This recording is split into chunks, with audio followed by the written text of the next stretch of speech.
Okay, so I'm back live with my uncle. Mm-hmm. So, uncle, of the four kings, who was your favorite fighter of those four?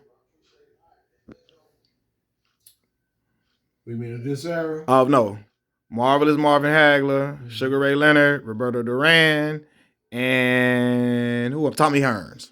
Okay, I'll say this. Roberto Duran, no, because once you say no mas, that's it, baby. You can't quit, baby. He quit in the fight, so he can't never, no. People say they like him, they don't bullshit. Do you like a quitter? You know, nobody like no quitter. I like, you know what I like Tommy Hearns? Tommy, Motor Because City Cobra, boy. because when you got that length as a motherfucker, I don't care what type of speed, whatever you got. When you got length, you keep somebody up off you. This is a tough outing, Yeah, man. he was Hey, wiry with a cannon but though. I think him and Floyd would have made a good dream match. People don't speak about that. I think that would have been a dream Tommy match. versus Floyd. Yeah, because Yeah, Tommy would have kept him at bay. No, I'm yeah. not giving you no chance. Not. He would have kept him. He would have kept him at the end of the stick. But Tommy was your favorite out of those. I think Tommy was. I like Sugar Ray Leonard because of the speed, but Tommy that length. Hmm. Because you can't teach your length. Yeah, You can't teach height. You can't teach your length. That's something you can't teach. yeah. Tommy had what you couldn't teach. Mm. People forget he went all the way up to light heavyweight and he won too. He He was a did. light heavyweight champion too. So nobody talk about that. I'm on here live. You lied. He was big. Tommy was a big dude. Well, Tommy moved up too. Yep. Yeah. Now I remember was that 3 rounds he went with Hagler? Yeah, I think it was Three two or or three. three. I think it was three. Yeah. Yeah.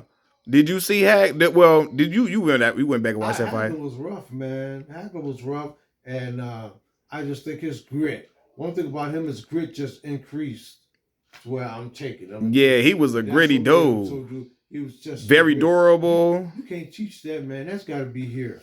Dog had a chin on him. Yeah, he gives grit. Even if he felt like he was losing, his grit wouldn't let him fail. That's what made him so good. He had that grit. Got you. Now, when we talk about boxing, I always, since I know you've been around for you watching the sport, I got it from watching y'all. Mm-hmm. What one of my favorite fighters that y'all put me onto was James Lights Out Toney. James Lights Out Toney, for me, from what I saw. So I don't go off what nobody say. From what I saw, from him to move up a different weight class, I know they say Floyd and everything like that. Mm-mm. For him to go up to heavyweight and make people miss, that's the greatest. He's the greatest defensive fighter I've ever seen. Woo! Because he went up in weight class and did it. Mm-hmm. But his main downfall was dieting. Stay in shape. Yeah. That was pathetic. He was terrible. But for defense, from what I saw, him moving up like that, be the greatest. Yeah, he was beautiful to watch. When he was in shape, I've watched him make guys miss 14, 15 punches in a row. Mm-hmm. Watch him fight Michael Nunn. Michael Nunn talk all that shit, book this stuff out.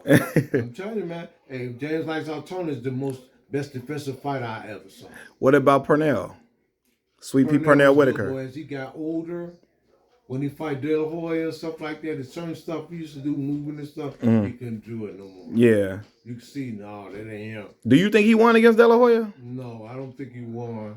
Mm-hmm. Because only reason why I don't think he won because certain movement that he did with his feet when he was younger, when he got older, he couldn't do it no more. Okay.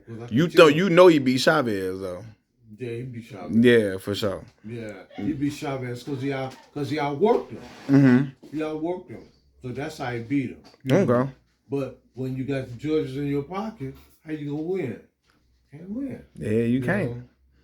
So who do you feel like is the most underrated fighter of your time watching boxing? Who was the most underrated fighter you've seen? Who the most underrated fighter? And I'm gonna tell you two of them. Okay. I'm gonna tell you this, and people gonna I'm just saying what I know. Vitaly Klitschko. Do you know Vitaly Klitschko has never been knocked out, never been knocked down, ever, never not touched the canvas, never, zero. Mm-hmm. Do you know that he was also heavyweight kickboxing champion too? I remember you told me that. Yep. And it's one for me that always got a special place for me is Ike, the president, Ibeabuchi is the greatest heavyweight to never have a title. Because he would have whooped everybody. Yeah. He would have whooped them all, man. His punch output, high. high. When you strong and you have high punch output, you just not throwing no raggedy punches. You know how to put them together. He was the best. Yeah. Ike would have whooped everybody. He would have whooped them all. Ooh. And I say that's strong. They say, oh, no. Yes. When you have a high punch output, you got a chance to get hit. But if you can take punches from David too, how come you can't take no punches from nobody else? Yeah. And that's something that nobody look at.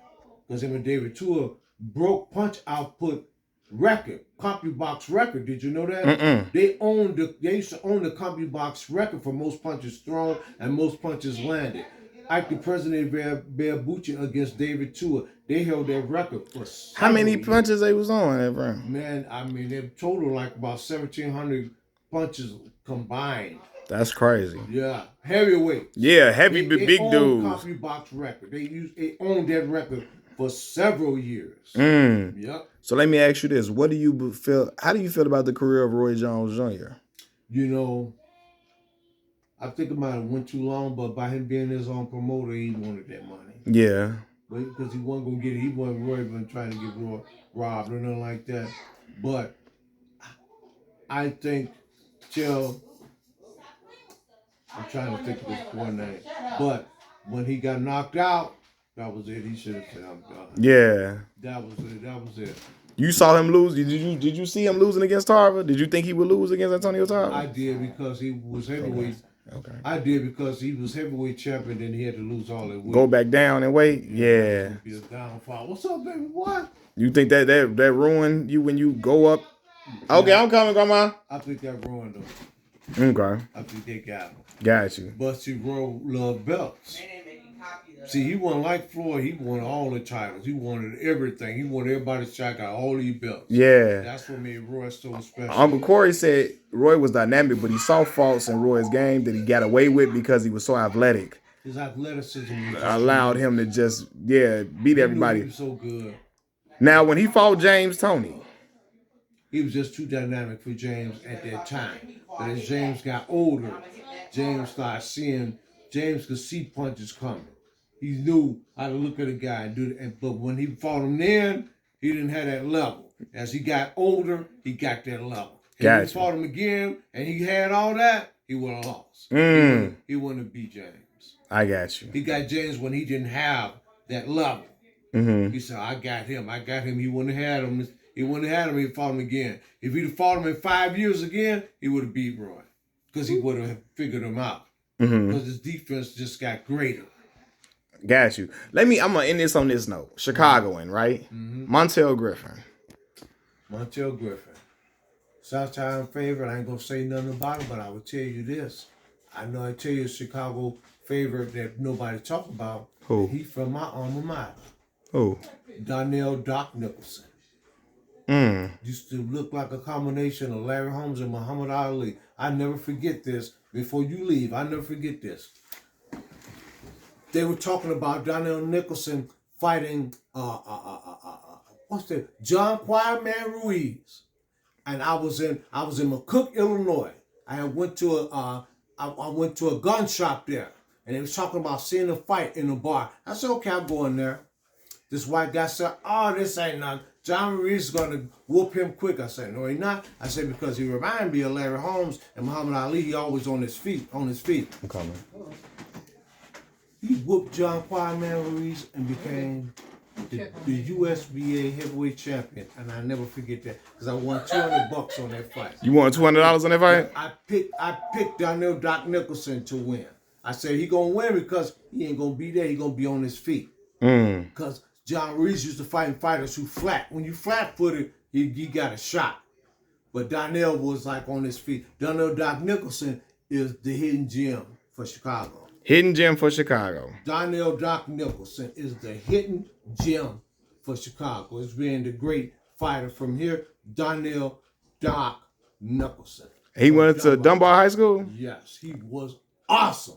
Gotcha. Nobody talk about him. That dude is the great, for me, from what I saw, this is the hidden gem from Chicago. When he was a heavyweight. Yep, Danell Doc Nicholson. Got you. And we're going to end it on that note. Yeah. Thanks so much, Uncle, for giving us some enlightenment on this channel. Yes, sir. All right, peace. All right. All right.